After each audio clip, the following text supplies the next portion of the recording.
AMD software has been the cornerstone of the Radeon GPU software offering for some time now.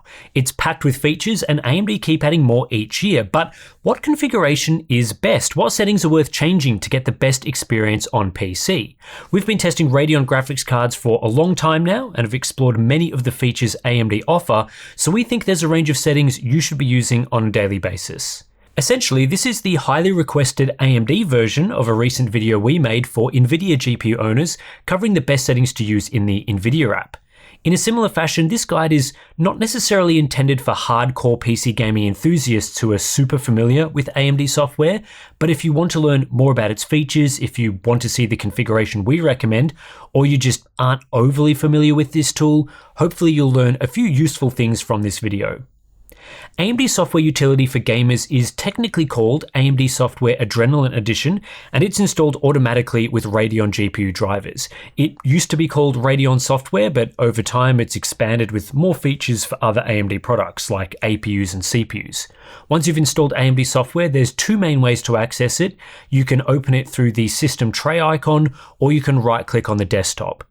Upon first launch, you're greeted with the option to perform a quick setup or to skip this process.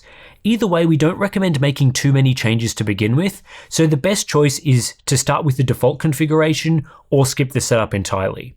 After this, you're greeted with the AMD software home screen, which is quite overwhelming. There's lots of things going on here, and we'll get to that right after this word from today's sponsor, Thermal Grizzly. Today's sponsor spot is brought to you by Thermal Grizzly and their WireView Pro 2, the best way to safeguard your 12-volt high-powered connector from melting. This little device plugs in between your graphics card's power connector and the power supply's cable to measure current, voltage, temperatures, and the power of each individual pin. It has a built-in display with configurable views for per-pin current, total power, and temperature, plus audible and visual alarms if thresholds are exceeded. The CNC machined aluminium body includes a semi-passive fan for cooling, automatic data logging, and optional automatic system shutdown via the included splitter cable for extra safety. Thermal Grizzly are so confident that the WireView Pro 2 will keep your graphics card safe that they're backing the product with an extended warranty covering the GPU connector for 2 years. That is a crazy level of support, so for more information, please check the link in the video description. First, I think it's a great idea to configure your display to get the optimal gaming experience. AMD software includes some display settings that aren't part of Windows itself, which can be useful for gamers, but I do want to also remind you that often when plugging in a monitor for the first time, your PC will not default to using the highest refresh rate your monitor supports.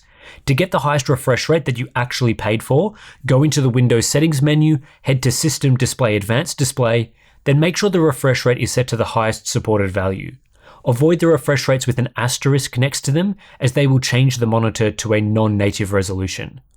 Experienced PC gamers will probably think this is a super obvious recommendation, but when I made a video a while back on how to set up your gaming monitor, this was one of the key tips that generated a lot of positive feedback.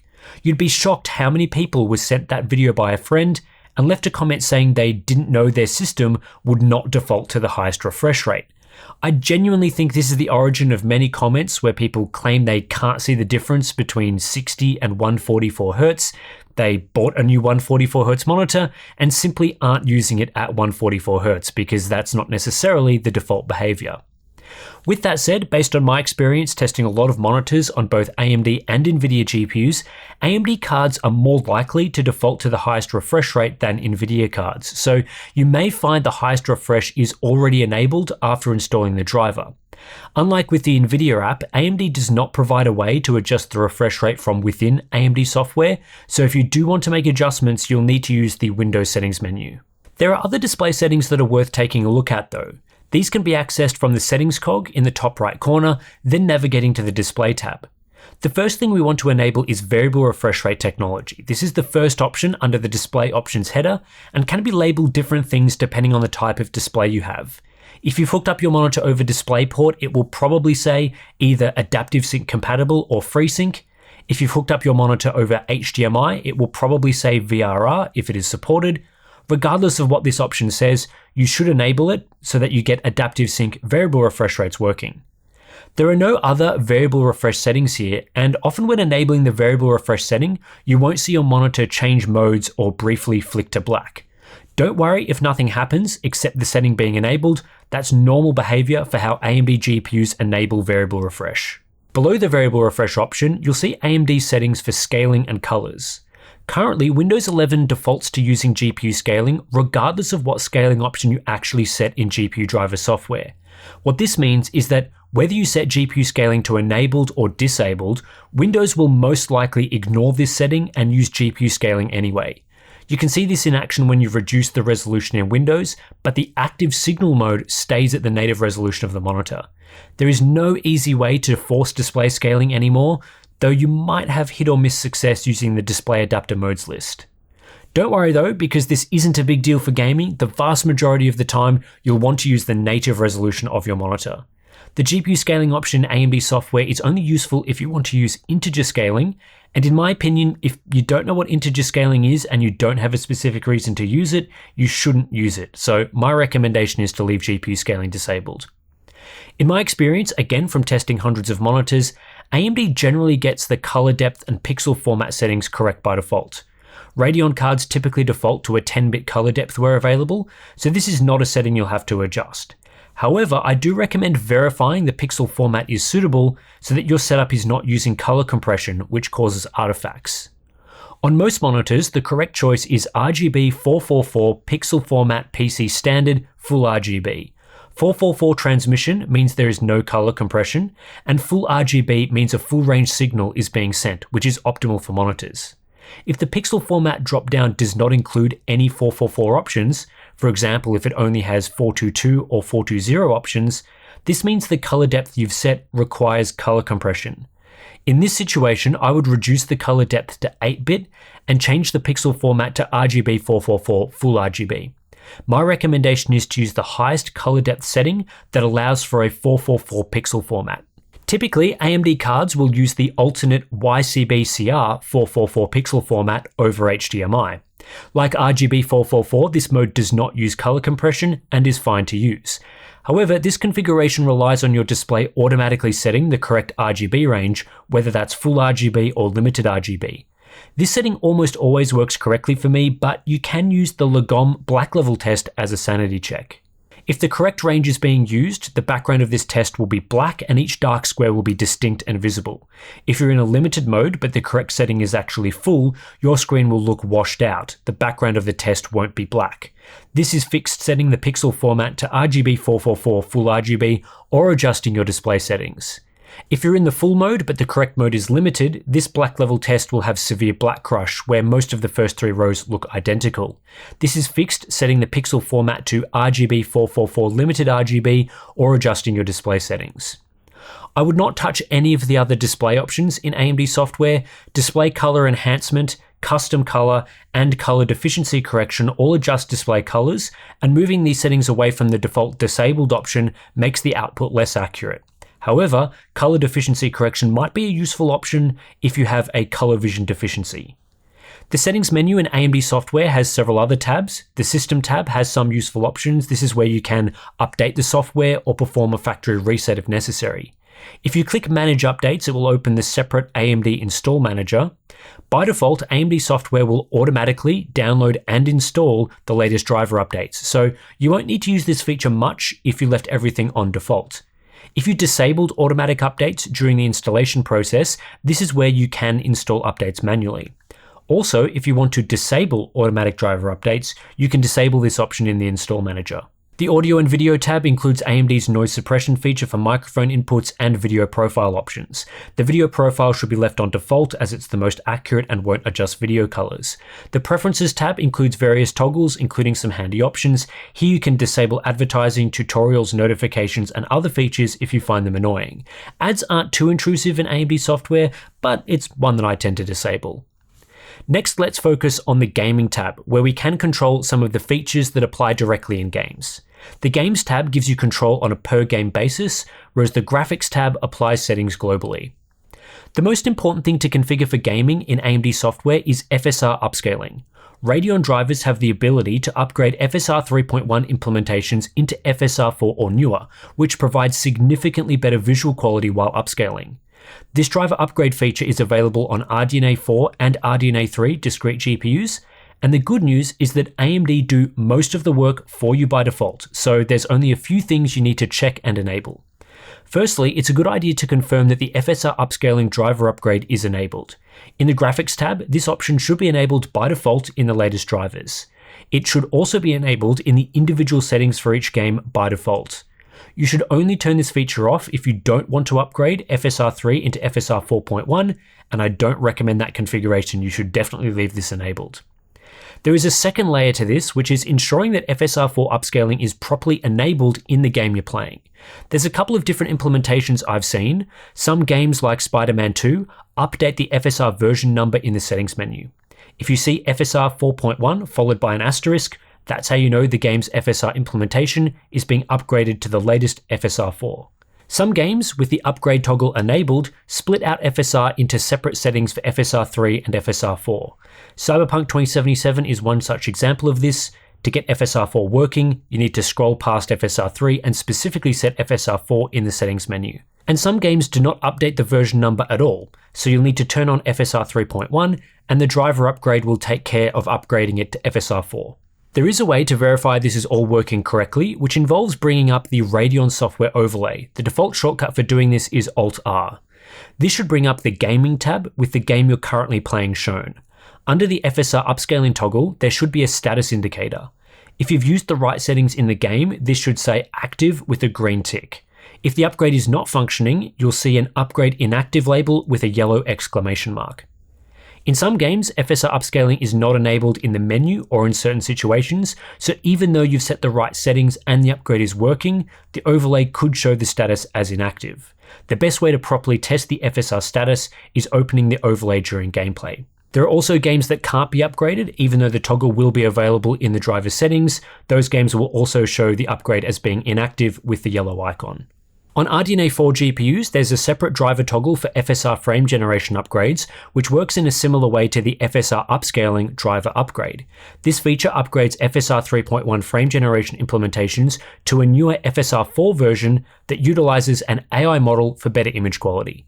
However, unlike with the FSR upscaling toggle, the frame generation toggle is not enabled by default. So to utilize the latest version of FSR FrameGen, you should enable this toggle either globally or on a per game basis. Even though this setting is not enabled by default, I would recommend using the FSR frame generation driver upgrade because the newer AI-based version does noticeably improve visual quality at no significant cost to performance. You can use the same process I described earlier for the upscaling upgrade to check that the frame generation upgrade is working. AMD offer several other graphics features, but most of them I don't recommend using. AMD often advertise something called HyperRX, which is found under the Gaming Experience dropdown. What this does is it enables all of AMD's driver features, even the ones I think are not worth using, like Radeon Super Resolution and Fluid Motion Frames. This can actually make the gaming experience worse because you are unnecessarily enabling features that are not very good. The better path to take is individually enabling the settings you want to use rather than just blasting them all on with HyperRX. For example, Radeon Super Resolution is driver-based spatial upscaling. This option automatically upscales a game when you set the in-game resolution to something lower than your display's native resolution.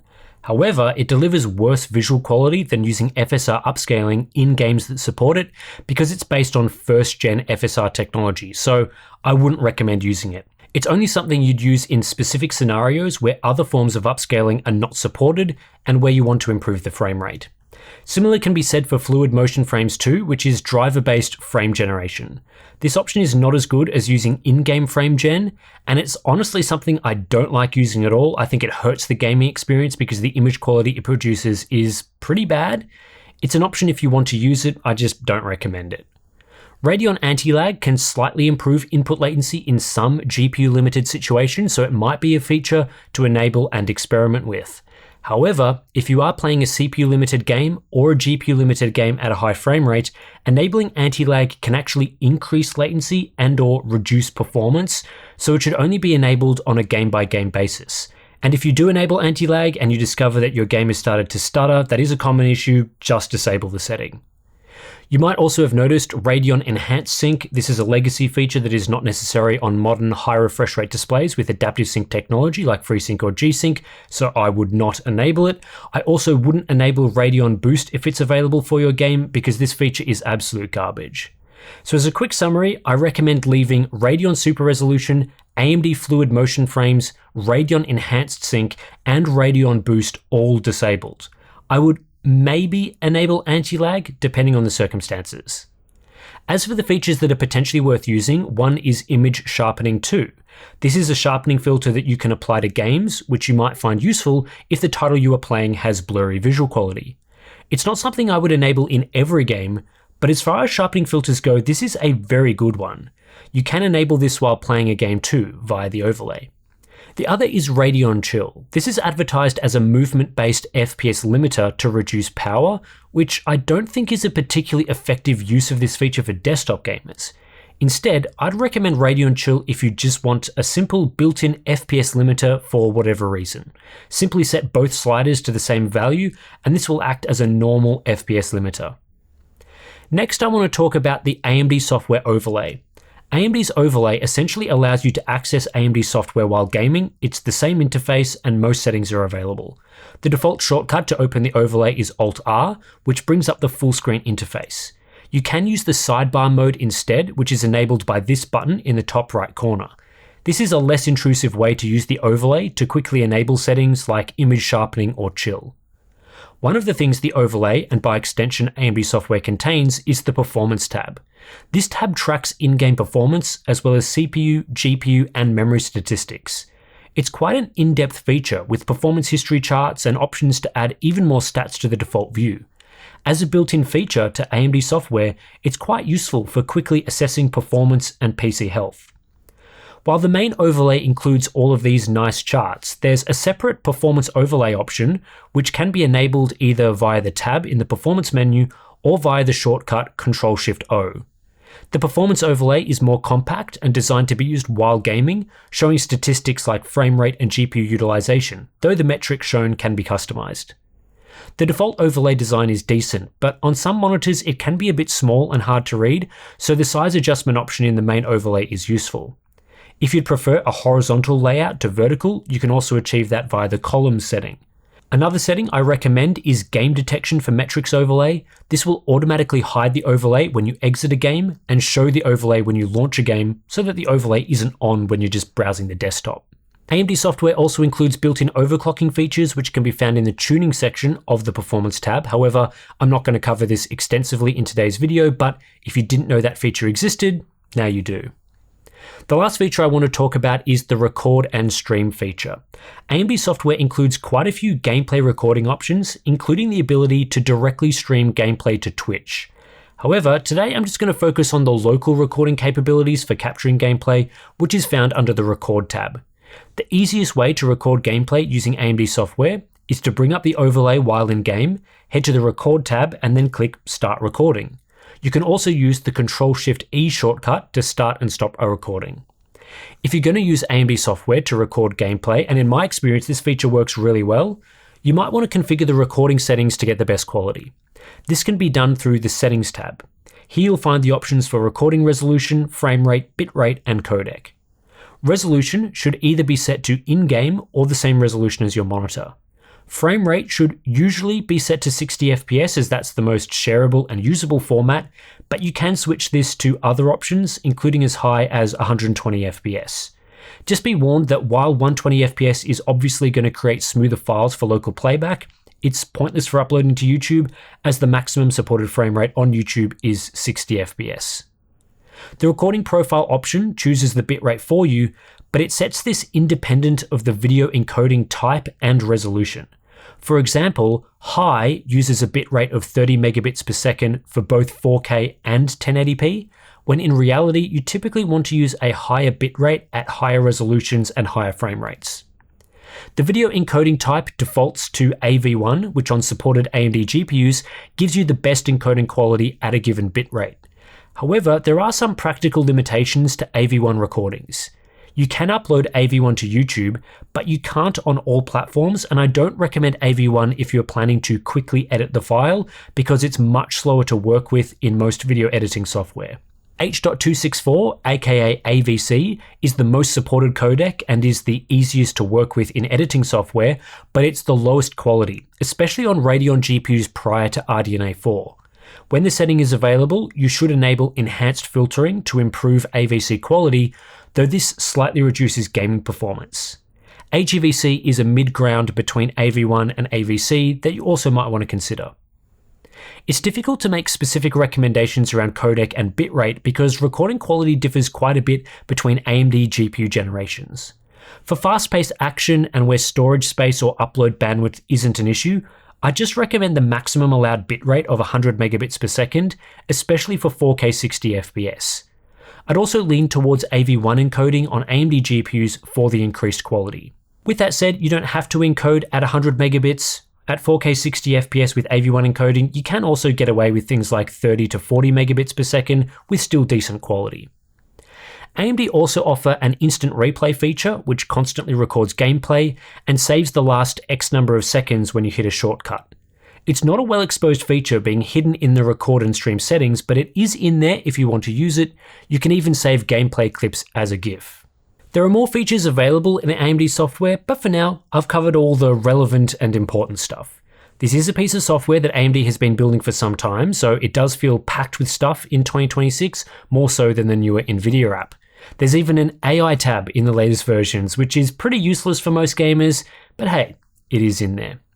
So anyway, that's it for this video. Oh, and also, if you actually don't own an AMD GPU and you instead own an NVIDIA GeForce GPU, there's a GeForce version of this video. Not sure why you would have watched the whole AMD video if you have a GeForce GPU, but just in case that's the case, there is a GeForce version. Maybe you want to share it with your mates that, have a GeForce GPU instead of an AMD GPU. So yeah, there is that on the channel as well. Anyway, that's it for this one. Thanks for watching, and I'll catch you in the next one.